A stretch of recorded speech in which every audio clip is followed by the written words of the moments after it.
ശുദ്ധമായിട്ടുള്ള പശുവിൻ നെയ്യ് നമുക്ക് വീട്ടിൽ തന്നെ എങ്ങനെ ഉണ്ടാക്കുന്നത് നോക്കിയാലോ. അപ്പോൾ ഇതൊരു 3 ആഴ്ചത്തെ പാലുണ്ട് കേട്ടോ. ഓരോ ദിവസവും പാല് തിളപ്പിച്ച് ആറിയതിന് ശേഷം അതിൻ്റെ മുകളിൽ വരുന്ന പാട നമ്മൾ സ്റ്റോർ ചെയ്ത് ഫ്രീസറിൽ വെക്കും.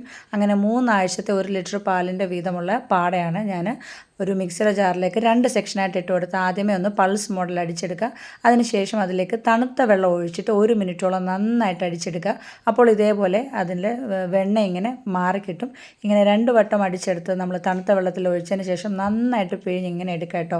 ഇനി അത് വീണ്ടും നമ്മൾ ഐസ് വെള്ളത്തിലിടുക. ഇങ്ങനെ ഒരു 3 വട്ടം നമ്മൾ ഐസ് വെള്ളത്തിൽ മാറി മാറി നന്നായിട്ടത് ഞെക്കി പിഴിഞ്ഞ് അതിലെ പാലിൻ്റെ അംശം മൊത്തം കളയുക കേട്ടോ.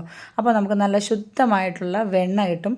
ഈ വെണ്ണ നമുക്കിങ്ങനെ ഫ്രിഡ്ജിൽ സ്റ്റോർ ചെയ്ത് കഴിഞ്ഞാൽ നമുക്ക് വെണ്ണയായിട്ട് നല്ല ശുദ്ധമായിട്ടുള്ള വെണ്ണയായിട്ട് ഉപയോഗിക്കാം. നമ്മളിപ്പോൾ ഇവിടെ നെയ്യാണ് ഉണ്ടാക്കുന്നത്. അതുകൊണ്ട് തന്നെ ഇതേപോലെ 3 വട്ടം നന്നായിട്ട് കഴുകി പിഴിഞ്ഞെടുത്തത് നമുക്കിനി ഒരു ചീനച്ചട്ടിയിലേക്ക് ഇട്ട് കൊടുക്കാം. എന്നിട്ട് ഫ്ലെയിം നമുക്ക് അഡ്ജസ്റ്റ് ചെയ്ത് വെക്കാം കേട്ടോ. ഒരു മീഡിയം ഫ്ലെയിം, ഹൈ ഫ്ലെയിം അങ്ങനെ മാറ്റി വയ്ക്കുക. അതിലേക്ക് 2-3 കറിവേപ്പിലയും കൂടി ഇട്ട് കഴിഞ്ഞാൽ നല്ലൊരു ഫ്ലേവറും കിട്ടും. പെട്ടെന്ന് തന്നെ നമുക്കിത് ആവുന്ന അതിൻ്റെ മൂപ്പ് മനസ്സിലാവുകയും ചെയ്യും. ഇതേപോലെ അതെല്ലാം ഒന്ന് ഒരു ഡാർക്ക് ബ്രൗൺ ആയി കഴിയുമ്പോൾ നമുക്കിതേപോലെ അരിച്ചെടുത്തിട്ട് ഒരു ഗ്ലാസ് ബോട്ടിൽ സൂക്ഷിക്കാം. ഇപ്പോൾ ഇതിൻ്റെ കളർ കാണുമ്പോൾ ഒരു നെയ്യുടെ കളർ നമുക്ക് തോന്നില്ലെങ്കിലും കുറച്ച് നേരം കഴിയുമ്പോൾ നല്ല ഒരു മഞ്ഞ കളർ തന്നെ വരും കേട്ടോ. അപ്പോൾ ഇപ്പോൾ ഞാൻ കാണിച്ചു തരാം കേട്ടോ. നല്ല ശുദ്ധമായിട്ടുള്ള പശുവിൻ നെയ്യ് നമുക്ക് വീട്ടിലുണ്ടാക്കാം. ഇനിയിപ്പോൾ കടയിൽ നിന്നൊന്നും വാങ്ങിക്കാതെ ഇതേപോലെ എല്ലാ കൂട്ടുകാരൊന്ന് ട്രൈ ചെയ്ത് നോക്കും.